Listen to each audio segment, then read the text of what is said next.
12-year-old Lily Martinez fidgeted with the edge of her note cards as she waited for her turn to speak. Today was Family Heritage Day at West Ridge Middle School, and all the students in Mr. Peterson's 7th grade history class were sharing stories about their relatives. She had been looking forward to this day for weeks, ever since her grandpa Jack had finally told her the truth about his past. The classroom was warm and stuffy despite the air conditioning units humming in the background. 28 students sat at their desks arranged in neat rows facing the front, where a small podium stood next to Mr. Peterson's desk. The walls were decorated with historical maps and timelines showing the key events of Earth's history, including the mysterious First Contact War of 2089. Next up is Lily Martinez, announced Mr. Peterson, a kind-faced man in his 50s who had taken medical leave 3 weeks ago. His replacement, Ms. Diane Powell, sat at his desk instead, her thin lips pressed into a tight line as she gestured impatiently for Lily to come forward. Lily stood up, smoothing down her blue school uniform and clutching her note cards tightly. Unlike the other students who seemed bored after sitting through 15 presentations already, she felt a rush of pride. Her grandpa was a real hero, not just someone with an interesting job or hobby. "Hello," Lily began, her voice small at first, but growing stronger. "My presentation is about my grandpa, Jack Martinez. He's my mom's dad, and he lives with us since Grandma died 3 years ago." Ms. Powell tapped her pen against the desk calendar, clearly unimpressed by this ordinary beginning. "My grandpa Jack was a war hero," Lily continued, her eyes brightening. "He fought in the First Contact War of 2089 when the Craxon ships came to Earth. He was only 20 years old then, and he served on a special ship called the EDF Valiant." At this, Ms. Powell's head snapped up, her eyes narrowing behind her sleek designer glasses. The tapping pen went still. "The government gave him special medals that we keep in a glass case in our living room," Lily explained, pulling a photo from her folder to show the class. "He doesn't talk about the war much, but for my birthday last month, he finally told me some stories about what really happened up there in space." Several students leaned forward, suddenly interested. Even Billy Nelson, who had been secretly playing games on his tablet, looked up. Everyone had studied the First Contact in their textbooks, which described how Earth had peacefully welcomed the technologically superior Craxon species and accepted their protection in exchange for becoming part of the Galactic Commonwealth. "My grandpa said that's not how it really happened," Lily said, her voice dropping slightly as if sharing a secret. "He said the Craxon ships weren't friendly at all. They came with weapons ready and told Earth to surrender or be destroyed. The government told everyone to stay calm and said we were surrendering, but a small group of ships, including my grandpa's, decided to fight back in secret." Ms. Powell stood up abruptly, her chair scraping loudly against the floor. "That's quite enough, Ms. Martinez," she said, her voice cold and sharp like a knife. She walked toward Lily with quick, angry steps. "But I'm not finished," Lily protested, confused by the interruption. No other student had been stopped mid-presentation. "Yes, you are," Ms. Powell declared. "What you're saying is completely wrong and goes against the official historical record. The First Contact was a peaceful event that marked humanity's welcome into the greater galactic community. There was no resistance, no war heroes, just a smooth transition under Craxon guidance." Ms. Powell now stood directly in front of Lily, towering over her. The woman's face was flushed with anger. "But my grandpa wouldn't lie," Lily insisted, shrinking back slightly but holding her ground. "He showed me his scars from the battle and the secret medals. He said lots of people fought to protect Earth. Your grandfather is either confused or deliberately spreading nationalist propaganda," Ms. Powell snapped. "The Craxon have been our benevolent guides for 35 years. Do you think they would still help us if they had been attacked by humans? Use your brain, girl." The classroom had gone completely silent. Even the usual shuffling of feet and whispered comments had stopped as students watched the confrontation with wide eyes. "The Craxon History Advisory Council has approved all educational materials about First Contact," Ms. Powell continued, her voice rising. "As someone who worked directly with Craxon educational liaisons at the Lunar Academy, I can assure you that your grandfather's stories are dangerous fabrications." Lily felt tears welling in her eyes, but she blinked them back. "My grandpa has proof," she said quietly, but firmly. And he said the government is going to tell everyone the truth soon, because some agreement is ending. That seemed to be the final straw for Ms. Powell. Her hand shot out suddenly, striking Lily across her shoulder with enough force to make the girl stumble backward. Several students gasped. In the 30 years since the Craxton had introduced their progressive discipline techniques to Earth schools, teachers rarely resorted to physical correction anymore. "That's completely untrue," Ms. Powell shouted, snatching Lily's notes and photo from her hands. "I will not have you spreading lies in my classroom." "You hit me," Lily exclaimed, holding her shoulder in shock more than pain. "And you've earned detention for the next week," Ms. Powell retorted. "I'll be calling your parents about this disgraceful attempt at historical revision. The Craxton saved humanity from its own destructive tendencies. Without them, we would have destroyed ourselves within decades. That is the truth." Lily stood frozen, unable to believe what was happening. None of the other students dared to speak up, though many looked uncomfortable. Billy Nelson had his tablet pointed toward the front of the room, apparently recording the incident. "My grandpa wouldn't lie," Lily repeated, her voice trembling but determined. A tear escaped despite her best efforts. "Sit down immediately," Ms. Powell ordered, pointing to Lily's desk. Just as Lily turned to return to her seat, the classroom door opened. The students, expecting the principal or another teacher drawn by the commotion, were not prepared for who actually stood there. Chuck Norris, the legendary martial artist and action star from the old pre-contact entertainment archives, now in his 90s but still remarkably fit, stepped into the classroom. Though his hair was white and his face lined with age, his eyes were sharp and alert. He wore a formal diplomatic uniform with the Earth Galactic Liaison insignia that only the highest-ranking human representatives to alien worlds were permitted to display. "I believe there's been some confusion about history in this classroom," he said, his voice calm but carrying power that silenced everyone instantly. "And I think it's time these young people learned the truth." Ms. Powell's face had gone completely white. The classroom fell into complete silence as Chuck Norris walked toward the front. Students stared with wide eyes and open mouths. Everyone knew who he was, the legendary fighter from old Earth movies who had become one of humanity's most respected representatives to alien worlds after the first contact. His face appeared in history books and on government buildings. At 93 years old, he moved with surprising grace and strength. Ms. Powell stepped back, her hand trembling slightly, as she adjusted her glasses. "Ambassador Norris," she said, forcing her voice to sound professional. "This is unexpected. We're having a disciplinary issue with a student spreading false information about first contact." Chuck looked at Lily, who stood frozen by the podium, one hand still rubbing her shoulder where Ms. Powell had struck her. "You're Jack Martinez's granddaughter?" he asked, his voice much gentler than his stern appearance suggested.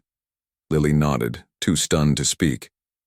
"Jack Martinez," Chuck repeated, a small smile forming on his weathered face. "Served on the EDF Valiant. During first contact? Part of Captain Laura Kelly's crew?" "Yes, sir," Lily managed to say. "That's my grandpa." Chuck turned to face Ms. Powell, his expression hardening. "I heard what you told this young lady. You're teaching that the first contact was entirely peaceful and that Earth surrendered without resistance?" "That's the approved curriculum," Ms. Powell replied, lifting her chin. "I've taught at the Lunar Academy where I worked directly with Craxton educational advisors. The official history is very clear." "The official history," Chuck said slowly, "has been incomplete for security reasons." He reached into his pocket and pulled out a small silver device that looked like a standard government ID badge. He pressed his thumb against it, and a blue light scanned his fingerprint. A holographic seal of the United Earth government appeared above it. "As of 800 hours this morning," he continued, "Security Protocol 89 Alpha has been lifted by joint agreement between Earth's Council and the Craxton High Command. The 35-year classification period has ended." Ms. Powell's face paled even further. "What are you saying?" Chuck walked over to the classroom's display system and placed his badge against the scanner.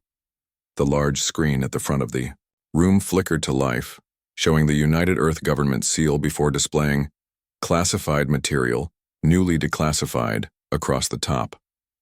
I'm saying that Lily's grandfather is right, and your Craxon-approved textbooks are wrong, Chuck said firmly. And I'm here to make sure these young people learn the truth before the public announcement this afternoon. He turned to the class. You've all been taught that when the Craxon ships arrived in Earth orbit in 2089, our leaders immediately welcomed them and accepted their offer of protection and membership in their galactic alliance.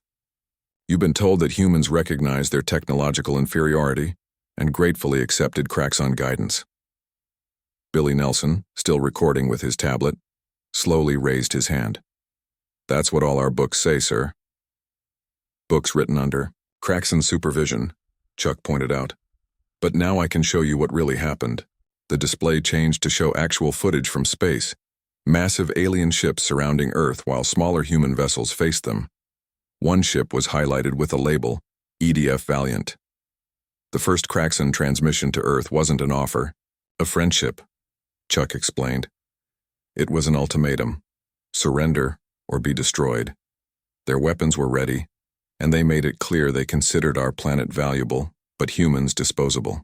Gasps filled the classroom. Ms. Powell tried to interject, but Chuck raised his hand, silencing her.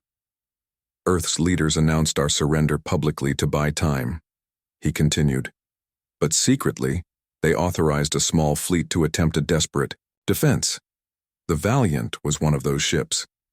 The screen showed the battle that followed. Human ships, tiny compared to the Craxon vessels, moving with surprising speed and coordination. Many were destroyed, but a few, including the Valiant, managed to approach the main Craxon command ship. Private Jack Martinez was part of a boarding team, Chuck said, nodding toward Lily. 20 soldiers transported onto the Craxon flagship in what everyone thought was a suicide mission. The footage changed to show helmet camera recordings of humans in space armor moving through alien corridors, facing strange creatures with gray skin and 4 arms. The students watched, completely captivated, as the soldiers fought their way toward the ship's control center. What no one expected, Chuck continued, was that the Craxon would respect this act of courage. Their culture values strength above all else. They came to Earth expecting easy conquest against a primitive species. Instead, they found humans willing to die fighting rather than live under alien rule. The screen showed the human soldiers now reduced to just 7, including a young man labeled Pifa J. Martinez, facing the Craxon commander, a tall figure with elaborate armor and all 4 arms holding different weapons. The Craxon commander offered a choice, Chuck explained. They would withdraw and negotiate honestly with humans as equals, but only if Earth kept the truth secret.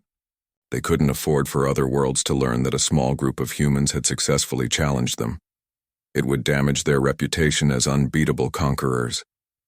Ms. Powell shook her head in disbelief. This can't be true, she whispered. The Craxon are our guides and protectors. The Craxon are practical, Chuck corrected her. They realized humans had potential as allies rather than servants. The agreement made that day required Earth to maintain the fiction that we surrendered, without a fight. In exchange, the Craxon would treat us as partners rather than conquests. He turned off the display and faced the students. For 35 years, this secret has been kept by both sides. Only those directly involved knew the truth. The medals Lily mentioned are real, but they were given in private ceremonies. Chuck walked over to Lily and gently placed a hand on her uninjured shoulder. Your grandfather and his fellow soldiers showed the Craxon that humans might lack advanced technology, but we don't lack courage or resourcefulness. The treaty they signed that day was much more favorable than the original terms they planned to impose. Lily looked up at Chuck with wide eyes. So Grandpa really is a hero? One of Earth's greatest, Chuck confirmed, and starting today, everyone will know it. The classroom door opened again and Principal Harris entered with a serious expression. Ambassador Norris, we just received the government notification about the declassification. The announcement will be broadcast to all classrooms in 15 minutes. She looked at Ms. Powell with cold disapproval. I've also been informed about an incident of student mistreatment in this class. Ms. Powell, please come with me immediately. As Ms. Powell followed the principal out, her shoulders slumped in defeat, Chuck turned back to the students.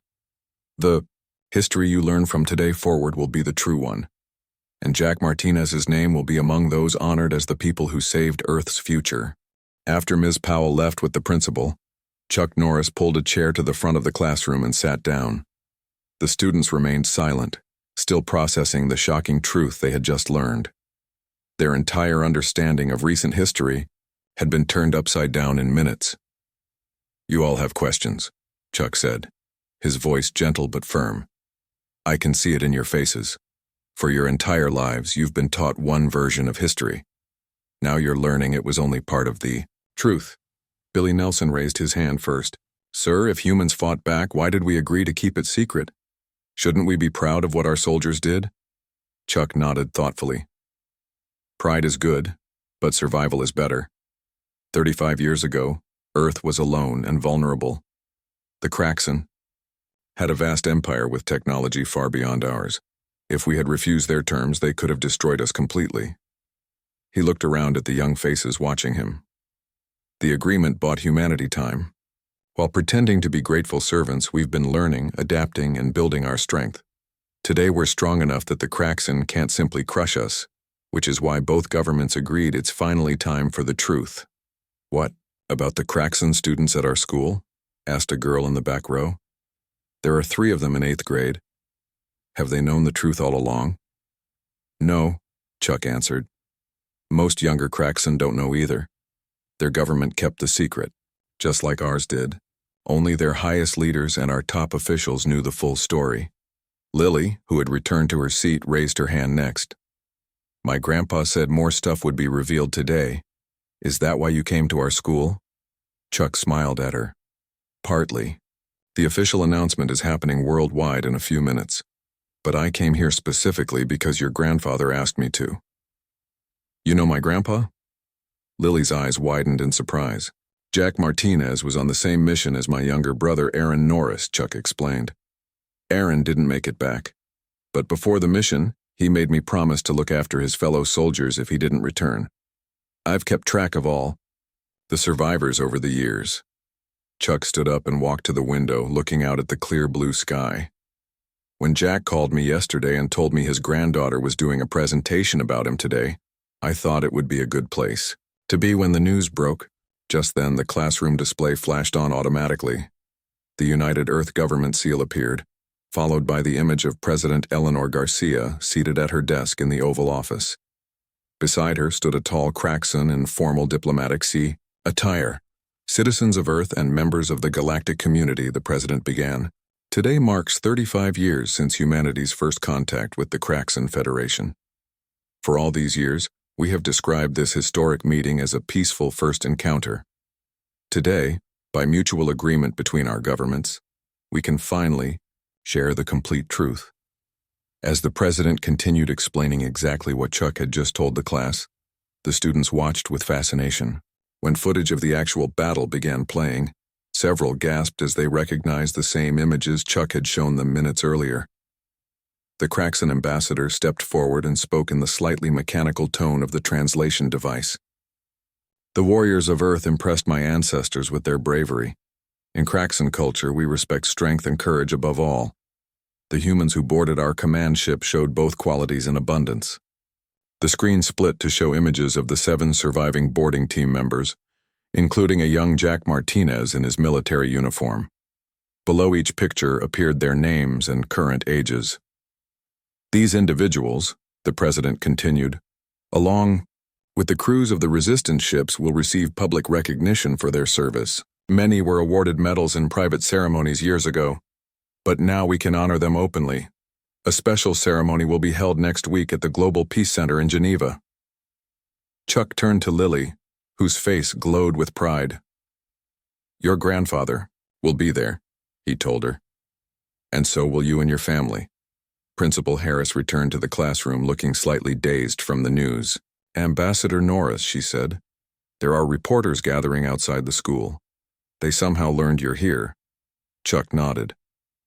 "That's to be expected. The declassification includes the names of all personnel involved in the resistance. Jack Martinez's name is on that list, and someone must have connected him to this school through Lily." The principal looked uncertain. "Should we send the students home?" This is a lot for them to process, and with reporters— No, Chuck interrupted. These young people deserve to hear the truth directly and to ask questions. They've been raised on a partial history. Let them be among the first to understand the full story. He turned back to the class. What you're learning today is that history isn't always as simple as textbooks make it seem. Sometimes the real story is hidden for what seem like good reasons at the time. A boy near the window suddenly pointed outside. Look, there's a Kraxon ship landing in the field. Everyone rushed to the windows to see a sleek silver craft settling onto the school's sports field. It was much smaller than the massive warship shown in the historical footage, but still impressive with its smooth curves and glowing blue engine ports. Right on time, Chuck said, checking his watch. That would be Ambassador Kavorth. He was a junior officer on the Kraxon flagship during first contact. He and your grandfather fought each other hand to hand before the truce was called. Lily stared at Chuck in amazement. And now they're friends? Not exactly friends, Chuck replied with a small smile. More like respectful former opponents. The Kraxon don't think about friendship the way humans do. They value worthy adversaries. In their culture, someone who fights well against you deserves more respect than someone who simply agrees with you. Principal Harris looked increasingly overwhelmed. Ambassador Norris, what should we do? Prepare your largest room, Chuck told her. The students deserve to hear from both sides. Kavorth and I will explain what really happened and why both our governments decided to hide the truth until now. As the classroom buzzed with excitement, Chuck placed a hand on Lily's shoulder. Your grandfather asked me to record this for him. He wanted to see your face when you learned that your faith in him was justified. Can I talk to him? Lily asked eagerly. Chuck nodded and handed her his communication device. He's waiting for your call. As Lily stepped into the hallway to speak with her grandfather privately, the rest of the class continued watching the presidential broadcast, which was now showing more declassified footage of the first contact battle. The students' expressions showed a mixture of pride, confusion, and wonder as they witnessed the true history of humanity's place in the galaxy unfold before them. The school gymnasium filled quickly as students from all grades poured in, followed by teachers and staff. News about the Kraxon ship landing on the sports field had spread through the building like wildfire. Principal Harris directed everyone to the bleachers while maintenance staff hurriedly set up a podium and microphones at center court. Lily returned from her phone call with her grandfather, her eyes bright with excitement. Grandpa's coming here, she told Chuck. He says he's already on his way. Chuck nodded. I'm not surprised. Jack never liked missing out on the action. The gym doors opened, and 4 tall Kraxon figures entered. Their gray skin contrasted with their bright blue and silver uniforms. Unlike humans, they had 4 arms and walked with an unusual rolling gait that made some of the younger students whisper and point. The lead Kraxon wore more elaborate shoulder decorations than the others, marking him as Ambassador Kavorth. Principal, Harris looked nervous as she approached the aliens, extending her hand in greeting before quickly withdrawing it, remembering that Kraxon did not shake hands. Welcome to Westridge Middle School, Ambassador. We're honored by your visit. The Kraxon ambassador made a formal gesture with his upper right arm. The honor is mutual, Principal Harris. This day has been long awaited by those who value truth. His voice came through a small translation device on his uniform collar, giving his words a slightly mechanical quality. Chuck stepped forward and made a different gesture to the Kraxon. The ambassador's eyes widened slightly in surprise.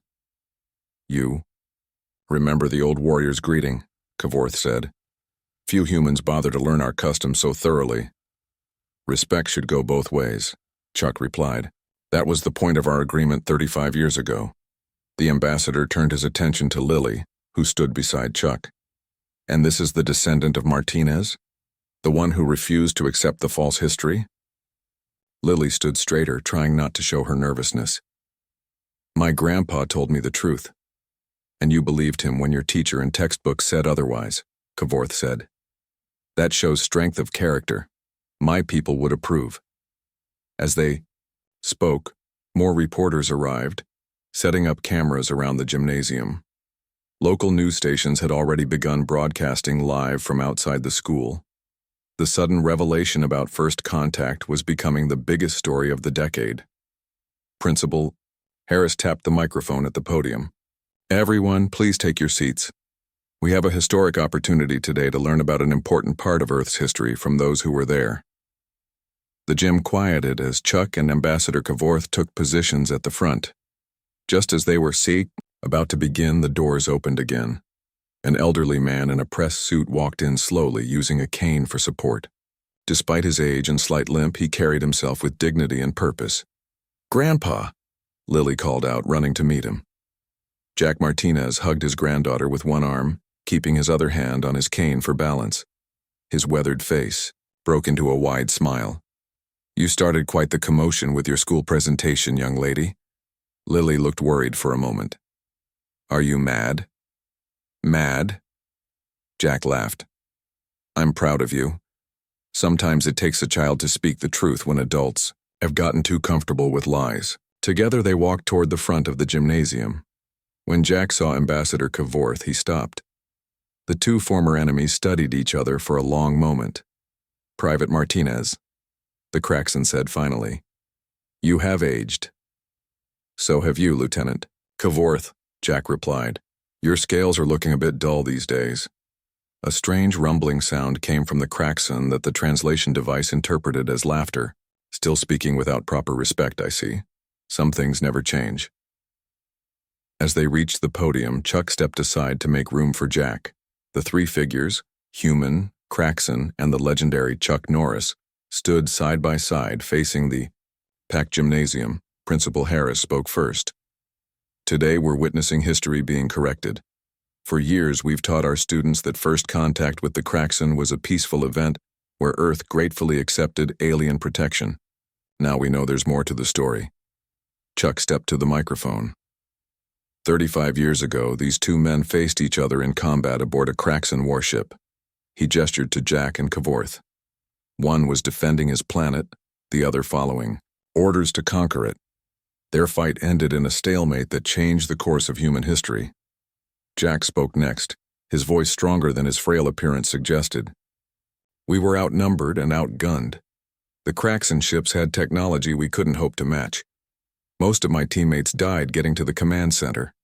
When I faced this four-armed monster," he nodded toward Kavorth, "I was sure I was about to die too."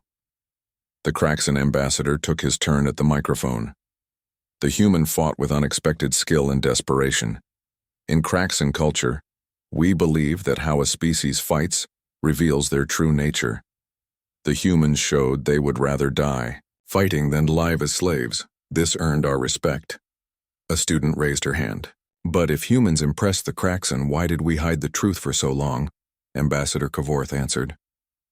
"My superiors would have lost status if other worlds learned they had been challenged by a primitive species. The agreement benefited both sides. Humans appeared to surrender willingly, which pleased the Craxon leadership. Meanwhile, Earth gained time to advance technologically without being seen as a threat. We played the long game," Jack added. "While appearing to be obedient junior partners in the galactic community, Earth's government secretly prepared for the day when we could stand as equals." A reporter called out from the back. "Are we equals now? Is that why the truth is finally coming out?" Chuck nodded. "Earth ships now patrol alongside Craxon vessels. Our scientists collaborate on new technologies. The secret agreement included provisions for technology transfers that helped humanity advance faster than would have been possible alone." Ambassador Kavorth made a formal gesture with all four arms. "Today, the Craxon High Command acknowledges humanity as a full partner in the galactic community. The fiction of your surrender is no longer necessary or beneficial to either side." More questions came from students and reporters alike. As the impromptu press conference continued, Lily stayed close to her grandfather, occasionally squeezing his hand when someone praised his bravery. The story of Jack Martinez and his fellow soldiers was being broadcast worldwide, transforming them from unknown veterans to celebrated heroes in a matter of hours. During a brief pause, Lily whispered to her grandfather, "What happens to Ms. Powell? She hit me for telling the truth about you." Jack's face darkened. "I heard about that from Chuck. Don't worry about her. People who helped spread the Crackson's version of history will have to answer for their choices, especially those who were cruel about it. As if on cue, Principal Harris approached them. Mr. Martinez, I want to personally apologize for what happened to Lily today. I've already contacted the school board, and Ms. Powell has been placed on administrative leave pending an investigation. Make sure that investigation is thorough, Jack said firmly. Check her connection to the Lunar Academy. Some humans got too comfortable with the Crackson version of history, and some even helped enforce it. 1 week later, Lily stood with her family in the Great Hall of the Global Peace Center in Geneva, Switzerland.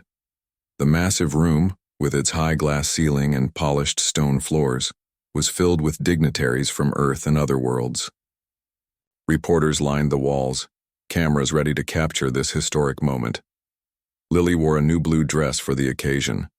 Her mother had spent hours helping her get ready, explaining the importance of today's ceremony. Her father stood tall in his best suit, occasionally taking pictures with his tablet.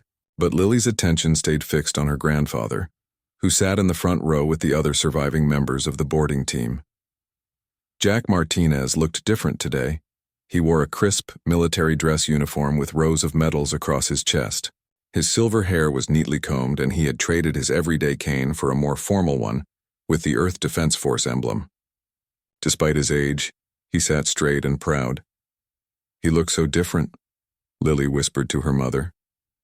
This is how I remember him from when I was young, her mother replied softly, before he started hiding who he really was. The ceremony began with the Earth Anthem, followed by the rarely heard Crackson ceremonial music, which filled the hall with deep rumbling tones. President Garcia took the stage alongside the Crackson High Commander, an imposing figure with elaborate scale patterns that marked his high rank. Today we honor the true heroes of First Contact, the president began. For 35 years, these brave men and women lived with a difficult burden. They saved humanity but could not receive public recognition for their actions.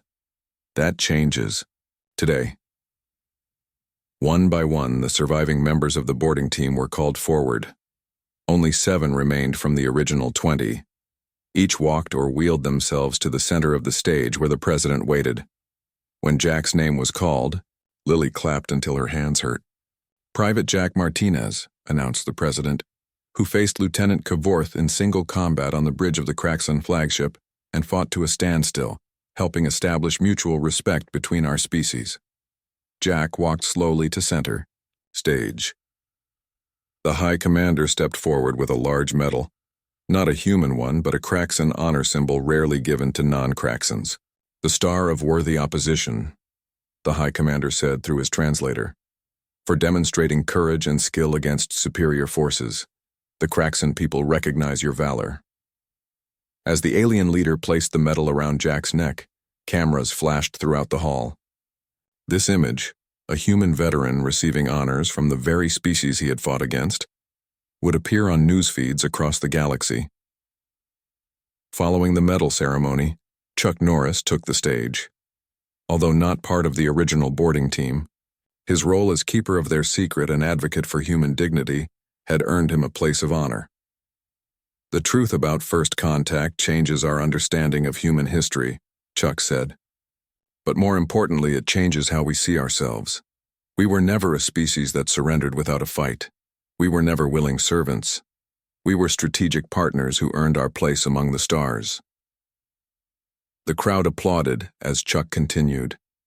3 days ago, the Earth Education Council announced a complete revision of all history textbooks. Students like Lily Martinez, he gestured toward where Lily sat with her family, will learn the true story of how humanity joined the galactic community. Lily felt her face grow warm as hundreds of eyes turned toward her.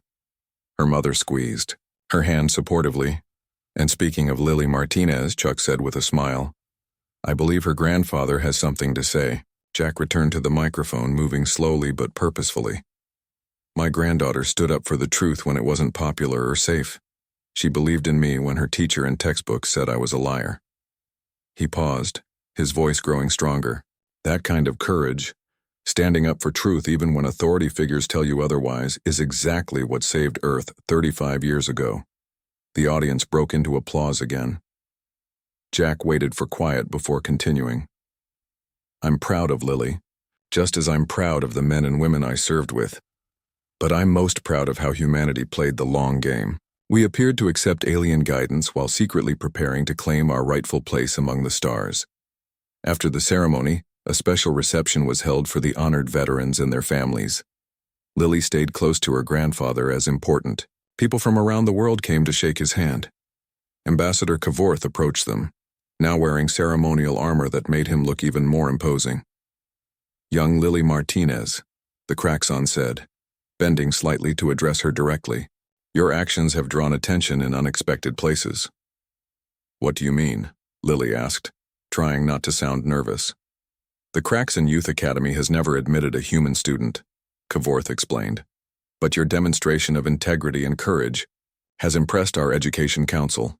They wish to offer you a place in next year's class if you are interested. Lily's parents exchanged surprised looks. Jack raised an eyebrow but said nothing, letting his granddaughter consider the offer herself. Would I be the only human there? Lily asked. The first, Kavorth confirmed.